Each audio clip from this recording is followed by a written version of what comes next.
সেটা হচ্ছে যে আওয়ামী লীগের আমলে একাধিক দাঙ্গা ঘটেছে। গত বছরই পুজোতে যে কুমিল্লায় যখন মূর্তি ভাঙা হয়েছিল তার তদন্ত রিপোর্ট কিন্তু শেখ হাসিনা সরকার এখনো প্রকাশ করেননি। ফলে কারা তারা করছেন, আওয়ামী লীগের নেতা তাদের সঙ্গে কতজন জড়িত ছিল। শোনো, আওয়ামী লীগের অধিকাংশ ব্যাপারটা কি জানো, হিন্দুদের জিম্মি করতে ভালোবাসতো তারা। অনেকে বলেন আমাকে, অনেক হিন্দু বন্ধুরা আমাকে বলেছেন যে এটা একটা প্রচার করা হয় যে হিন্দুরা আওয়ামী লীগের জন্য বেঁচে আছে। ঠিক উল্টো, হিন্দুরা আছে বলেই আওয়ামী লীগ ক্ষমতায় ছিল কালো পর্যন্ত আর কি।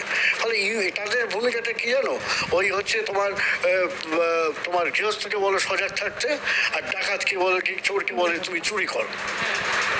হিন্দুদের বলে আমরা আছি বলেই তো তোরা আছিস।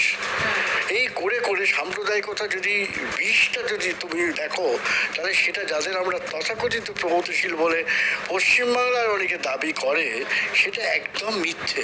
আমি খুব দায়িত্ব নিয়ে বলছি, আমি সবসময় যেটা বলি যে আমার কথাও কেউ বিশ্বাস করার দরকার নেই। তারা বাংলাদেশে যান, তারা বাংলাদেশের গ্রামে গঞ্জে ঘুরুক, তারা সাধারণ মানুষের সঙ্গে। শোনো, ওই গাড়ি করে ঘুরলাম আর এই এতদিন ধরে আওয়ামী লীগের অতিথি হলাম আর ইলিশ মাছটা খেলাম, ফেসবুকে আমি ছবি দিলাম, আমরা কত অসাম্প্রদায়িক সেকুলার, আমরা দুইজনকে মিলেমিশে ছবি দিলাম। ওটা সাধারণ মানুষের কথা না। সাধারণ মানুষকে দেখতে গেলে তোমাকে একেবারে গ্রামে যেতে হবে। সেখানকার কৃষক, সেখানকার সাধারণ মানুষ, সেখানে শ্রমজীবী মানুষ, তারা কি বলছে? তারা কি সবাই সাম্প্রদায়িক হয়ে গেছে?